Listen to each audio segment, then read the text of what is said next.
चाहते पहले चरण का मतदान संपन्न हो, लेकिन मतदान संपन्न होने के साथ ही वो बहुत सारे आरोप जो हर चुनाव में लगते रहे कि स्ट्रांग रूम जहां पर ईवीएम मशीनें वोटिंग के बाद में रखी जाती हैं, वह स्ट्रांग रूम का सीसीटीवी बंद किया जा रहा है।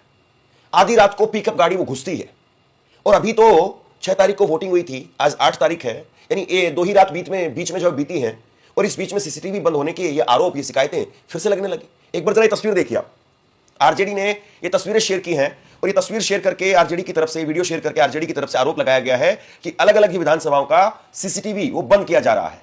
वैशाली जिले के हाजीपुर स्थित स्ट्रांग रूम में बारी बारी से विभिन्न विधानसभाओं का सीसीटीवी बंद कर दिया जाता है। मध्य रात्रि पिकअप वैन घुसती है और निकलती है। इलेक्शन कमीशन जवाब दे। देश का सबसे बड़ा वोट डकैत कई दिनों से प्रचार के बहाने बिहार में डेरा डाले हुए है। चुनाव आयोग के अधिकारी उसे होटल में जाकर के रिपोर्ट करते हैं। दिल्ली से बड़का वोट ठग प्रतिदिन बिहार आकर ध्यान भटकाने के लिए उल जुलूल बकवास करता है ताकि गोदी मीडिया की मदद से वोट चोरी और असल मुद्दों से ध्यान हटे। लेकिन बिहार अब की बार इन 2 बाहरी ठगों को हर प्रकार से कड़ा सबक सिखाएगा। ये 2 बाहरी लुटेरे गणतंत्र की जननी बिहार से ही लोकतंत्र को खत्म करना चाहते हैं। बिहारी ऐसा हरगिज नहीं होने देंगे। देखिए ये कैमरा 5 मिनट से बंद है। 129 महनार विधानसभा का 129 महनार विधानसभा का कैमरा बंद हो चुका है। नाइट का 11:53।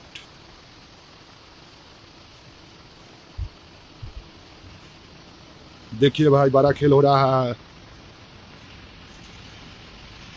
देखिए पिकअप निकल रहा है, यही पिकअप निकल रहा है। 11:53 हो रहा है। अभी कैमरा बंद हो चुका है और एक पिकअप निकला है अंदर से। सुनो भाई, कैमरा बंद है। कोई मतलब नहीं। अपना तो ये है, अपन बंद हो जाते तो हम धुआं कर देवे। यही कर कंट्रोल में कल हुआ तले खेला शुरू कर दे। सीसीटीवी फुटेज को लेकर के बहुत सारे सवाल हैं। राहुल गांधी ने कहा कि हम सीसीटीवी फुटेज मांगते हैं, तो चुनाव आयोग सीसीटीवी फुटेज 45 दिनों से ज्यादा के बाद में जो देने के लिए तैयार नहीं है। तो सीसीटीवी फुटेज यहां बंद क्यों किया जा रहा है? और सवाल यह भी है जो स्क्रीन पर दिख रहा है। स्क्रीन पर दिख रहा है कि बाकी सीसीटीवी अलग अलग चल रहे हैं, लेकिन पर्टिकुलर एक सीसीटीवी बंद है। और यहां पर आरजेडी कह रही है कि इसी तरीके से अलग अलग विधानसभाओं के बारी बारी सीसीटीवी बंद किए जाते हैं। तो बारी बारी सीसीटीवी बंद होना यह क्या मसला है? और जहां पर स्ट्रांग रूम बनाया जाता है वहां पर बिजली की व्यवस्था, जनरेटर की व्यवस्था, सीसीटीवी हर तरह से सही सब कुछ किया जाता है, क्योंकि सबको पता है कि एक छोटी सी चिंगारी भी कितना बड़ा आग भड़का सकती है, कितनी बड़ी आग भड़का सकती है। तो ऐसे में ये माजरा समझ में नहीं आता है कि हर चुनाव में इस तरह के आरोप क्यों लगते हैं। और हर चुनाव के अंदर विपक्षी पार्टी के लोग वो शिकायत करते हैं कि सीसीटीवी बंद हो रहा है। ये तो बीजेपी को भी डर होना चाहिए, ये नीतीश कुमार को भी डर होना चाहिए कि भाई सीसीटीवी बंद हो रहा है तो हो सकता है कि कोई सीसीटीवी बंद करके आपका वोट इधर से उधर कर दे या आपकी मशीन में कोई छेड़छाड़ कर दे। कंचन यादव वो लिखती है कि इलेक्शन कमीशन महोदय, चुनाव आयोग, यह क्या खेल हो रहा है?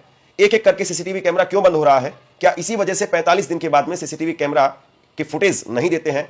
कौन सी मां और बहन इसमें जाती है जिनके इज्जत का सवाल है? यानी चुनाव आयोग ने एक बार कहा था, ज्ञानेश कुमार ने कहा था कि हम सीसीटीवी फुटेज नहीं दे सकते हैं, मां और बहन की इज्जत का सवाल है। लेकिन आप बताइए कि यहां पर सीसीटीवी बंद हो रहा है तो ये तो चुनाव आयोग की इज्जत का सवाल है, चुनाव आयोग की साख का सवाल है कि आखिरकार ये क्यों हो रहा है। एक वीडियो और दिखाता हूं आपको।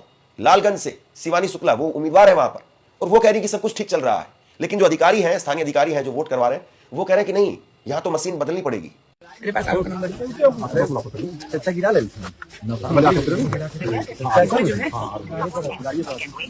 ये बूथ नंबर क्या है? हेलो मैम, मैं शिवानी शुक्ला बोल रही हूँ। मैम 361 नंबर बूथ है, वहाँ पे सब कुछ सही है मैम, ठीक है, कोई प्रॉब्लम नहीं है, ना ईवीएम में प्रॉब्लम है ना बीयू में प्रॉब्लम है। एक मिनट सर, पर आते हैं एक मुकेश नाम के सर, और वो पूरा का पूरा सिस्टम है चेंज करने के लिए रेडी। सर ये सामने में है मैम, बात करिए। मैडम सब बैलेट यूनिट खराब था। हेलो, बैलेट यूनिट खराब हो गया है। हाँ तो हम ये पहले हमको पता करने दीजिए। ये कह रही है कि सारा ठीक है, आप कह रहे हैं कि बैलेट यूनिट खराब है। मैम सिर्फ मैं ही नहीं कह रही हूँ, अंदर जो पीओ है, प्रिजाइडिंग ऑफिसर, वो भी कह रहे हैं कि कोई प्रॉब्लम नहीं, और रिसेंटली अभी चेंज हुआ है। हेलो, दोबारा खराब हो गया भैया गलत, आप तो बड़े हैं हमसे। मैडम बात थोड़ा हमरा भी सुनिए। ठीक है, ठीक है, समझाइएगा सही से तब ना सुनेंगे। बताइए पटेला में कहाँ से? ऊपर से कौन ऊपर? बात कराइए मेरा। बस सुन लीजिएगा तब ना बात कीजिए। आप बोले कंट्रोल रूम, हम उन्हीं से पूछते हैं कि क्या प्रॉब्लम। कंट्रोल हम बात कीजिए। हमको सुनिए, कंट्रोल इनसे क्यों बात करेंगे? हम हमसे कोई बात नहीं करेंगे आपसे। सुनिए, निर्वाचित पदाधिकारी एक ही हैं, डीसीआर मैडम है, उनसे बात कर लिए मैडम, ठीक है। उनका कोई आदेश होगा, उसके बाद जाकर के हम लोग उस पर बात करेंगे, तब जाकर चलेगा, ठीक है, कोई बात ठीक है। हिलेगा नहीं यहाँ बिना से। जानकारी का कुछ नहीं ठीक है, कोई नहीं, नहीं बोल दे जब तक मेरे से आप लोग बात नहीं कर लीजिएगा कि मैडम ये हो रहा है और हम हाँ नहीं कर देंगे, तब तक यहाँ से कुछ नहीं बदलेगा। ठीक है। ठीक है, आप लोग अंकल का खातिरदारी करिए। अच्छा से हमको चाय पिलाइए, उनको बैठाइए। ठीक है, चाय पिलाइए सर। हम चलते हैं, अब बिना मतलब के कोई चीज नहीं बदलना चाहिए। बस हो गया सर, इनको चाय पिलाइए। अरे यार प्यास लगा। आधा चुनाव पूरा हो चुका है, आधा चुनाव बाकी है। आधा चुनाव जो हो चुका है उसके वोट वो सुरक्षित रखे जाने बहुत जरूरी है, और आधा चुनाव जो बाकी है उसमें वोटिंग कैसे और बढ़े इस बात को लेकर के सबका प्रयास होना चाहिए। चुनाव कैसे निष्पक्ष हो इस बात को लेकर के प्रयास होना चाहिए। और आधा चुनाव जो संपन्न हो गया है तो कौन कहां पर है, किसको खतरा महसूस हो रहा है और कौन सुरक्षित हो गया है। क्या वाकई आधा चुनाव जब हो गया है 121 सीटों पर, तो क्या 121 सीटों पर बीजेपी को, जेडीयू को, नीतीश कुमार को यह मैसेज चला गया कि आपके लिए माहौल अच्छा नहीं है, या फिर तेजस्वी यादव को यह मैसेज मिल गया कि उनके लिए बहुत जबरदस्त माहौल है।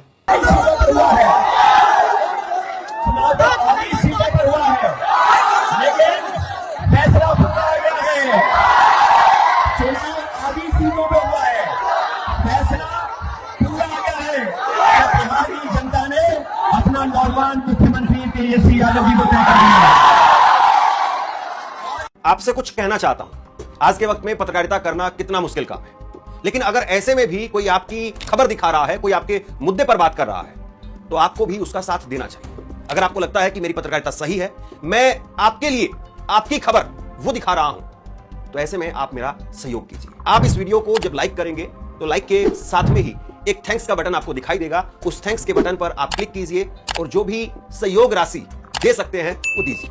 दूसरा, आप चैनल को ज्वाइन कर सकते हैं और चैनल को ज्वाइन करके भी मुझे मदद कर सकते हैं। पिछले करीब करीब 10 साल से 5 साल से ये आरोप इस तरह के बहुत बार लगते रहे हैं कि चुनाव के अंदर वोट चोरी हो जाती है, या चुनाव में सीसीटीवी बंद करके ईवीएम बदल दी जाती है, ईवीएम में छेड़छाड़ कर दी जाती है। इस तरह के आरोप पिछले 5-10 साल से खूब लगते रहे, लेकिन इस बार तो एक नया माजरा निकल करके सामने आया है। जरा तस्वीर देखिए कुछ स्क्रीन पर आप। ये एक ही व्यक्ति कभी उत्तराखंड में वोट कर रहा है, कभी बिहार में वोट कर रहा है, कभी वो 2025 में बिहार में वोट करने के लिए आता है तो 2019 में उत्तराखंड में वोट करने के लिए चला जाता है, फिर वो 2022 में उत्तराखंड में वोट करता हुआ फिर से पाया जाता है, फिर उसके बाद में वो उत्तराखंड में 2024 में वोट करता हुआ पाया जाता है। ये माजरा क्या है? इस तरह के लोगों की बाढ़ क्यों आ गई है, जो उधर भी वोट कर रहे हैं, इधर भी वोट कर रहे हैं, इधर भी है, वहां पर भी है, यहां पर भी है। अब जाहिर सी बात है, इसके पीछे एक वजह हो सकती है कि पलायन हो रहा है। पलायन के समय पर जो जागरूक वोटर है वो अपना वोट इधर से उधर करवा लेते हैं, लेकिन ये पर्टिकुलर एक पार्टी के क्यों मिल रहे हैं ज्यादातर लोग, ये बहुत बड़ा सवाल है। एक तस्वीर और देखिए आप, और ये कोई सामान्य नागरिक नहीं है, ये सांसद है और इनकी दोनों उंगलियों पर जरा गौर कीजिए। ये सांभवी है, सांसद है ये, और ये जब पोलिंग बूथ पर गई तो अपने पिता के साथ में फोटो खिंचवा रही थी, और जब फोटो खिंचवाई तो एक बार एक उंगली ऊपर की, उस उंगली पर भी शाही का निशान लगा, दूसरी बार दूसरी उंगली ऊपर की तो दूसरी उंगली पर भी शाही का निशान लगा। अब आमतौर पर कोई भी वोटर जाता है वोट डालने के लिए तो उसकी एक ही उंगली पर शाही का निशान लगता है, यहां दोनों उंगलियों पर शाही के निशान लगे हुए थे, और इस पर जो है वो वीडियो वायरल हो गई। ये वीडियो जो है वायरल हुई तो इसके बाद में चुनाव आयोग का इस पर जवाब आया है। चुनाव आयोग ने इस पर जवाब देते हुए कहा है कि सोशल मीडिया पर ऐसे वीडियो वायरल हो रहा है। 182 बांकीपुर विधानसभा का मतदान केंद्र 61 वहां का ये वीडियो है, और वहां पर यह स्पष्ट किया गया है कि मतदान कर्मी के द्वारा भूलवश दाहिने हाथ की उंगली में शाही का निशान लगा दिया गया, और पीठासीन अधिकारी के हस्तक्षेप के पश्चात में बाएं हाथ की उंगली पर शाही का निशान लगाया गया। यह स्पष्ट है कि शांभवी ने 182 बांकीपुर विधानसभा के मतदान केंद्र 61 में वोट किया है, और एक ही जगह पर उनका जो है वो वोट हुआ है। यह चुनाव आयोग की तरफ से सफाई दी जा रही है। अब कम से कम उनको तो इतना पता ही होना चाहिए था जो सांसद है, चलिए अंदर कुछ गलती हुई थी उसको सुधार दिया गया, तो बाहर आकर के कैमरे पर तो वो एक ही उंगली दिखाती, पहले ये दिखाई फिर ये दिखाई, पहले ये दिखाती, फिर उनके पिताजी ने कहा कि नहीं नहीं ये उंगली दिखाओ क्योंकि पुराने नेता है। ये क्या चल रहा है? दिल्ली में राहुल गांधी ने प्रेस कॉन्फ्रेंस की वोट चोरी को लेकर के, और उसके बाद में कांग्रेस ने मोर्चा खोल दिया है। देश भर में अलग अलग जगह पर वोट चोरी को लेकर के चुनाव आयोग की शव यात्रा निकाली जा रही है।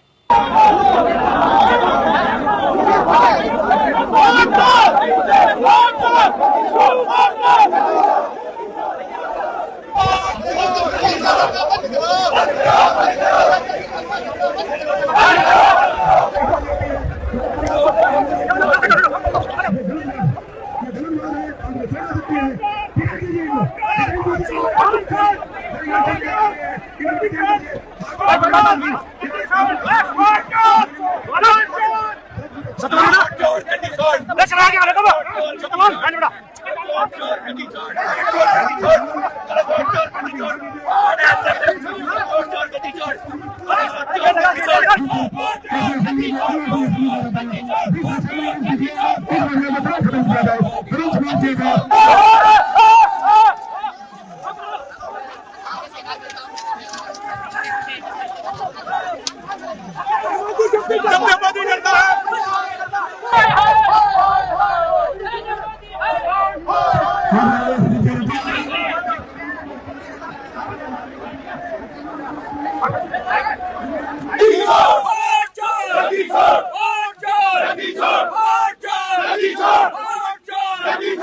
और इसके बाद में दिल्ली पुलिस ने कांग्रेस के कार्यकर्ताओं को बड़ी संख्या के अंदर गिरफ्तार कर लिया।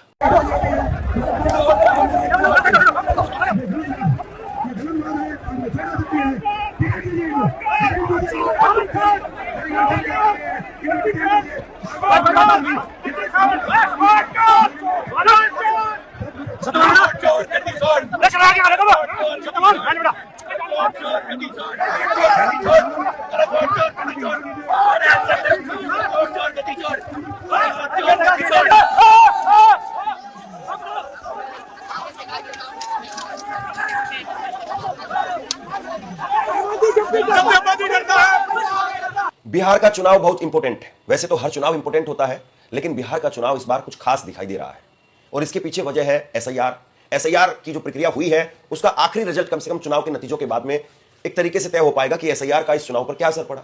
दूसरी बड़ी वजह यह है कि यह ज्ञानेश कुमार का पहला चुनाव है। बिहार का चुनाव ज्ञानेश कुमार का पहला चुनाव है। ज्ञानेश कुमार जी यहां पर अब क्या करेंगे, क्या नहीं करेंगे, किस तरीके से क्या कुछ होगा, यह बहुत बड़ा सवाल है। सवाल यह भी है कि फिर वो 2029 तक बचे रहेंगे अपने पद पर, टिके रहेंगे अपने पद पर, या जिस तरीके से उन पर आरोप लग रहे हैं वो इस्तीफा देकर के निकल जाएंगे, यह भी बहुत बड़ा सवाल है। बिहार के अंदर बीजेपी जीतेगी, जेडीयू जीतेगी तो नीतीश कुमार सीएम बनेंगे नहीं बनेंगे, यह भी बहुत बड़ा सवाल है। इसको लेकर के भी बहुत माथापच्ची लगातार चल रही है। बीजेपी नीतीश कुमार को घोषित नहीं कर रही है, इसका कितना नुकसान होगा। पहले ही चरण में बंपर वोटिंग हुई है। आजादी के बाद में पहली बार बिहार में सबसे ज्यादा वोटिंग हुई है। पिछले चुनाव से 7% वोटिंग बढ़ गई है। तो बिहार का चुनाव अगर इस वजह से आप देखें, इन वजहों से आप देखें तो बिहार का चुनाव बहुत खास है। और बिहार का चुनाव इतना खास हो गया है कि आप ये कह सकते हैं कि यहां ना केवल सरकार बनेगी बल्कि दिल्ली की सरकार वो बची रहेगी, बनी रहेगी, या वो और मजबूत हो जाएगी, ये भी कहीं ना कहीं बिहार से तय होगा। तो बहरहाल लगातार हम बिहार में अलग अलग विधानसभाओं में घूम रहे हैं, लोगों से उनका मूड मिजाज जान रहे हैं। बीजेपी का जो गढ़ है वहां पर भी लोग विरोध करते हुए नजर आ रहे हैं। कई ऐसे बीजेपी के गढ़ हैं जहां पर बीजेपी 15-15, 20-20 साल से जीत रही है, वहां पर भी नाराजगी साफ तौर पर दिखाई दे रही है।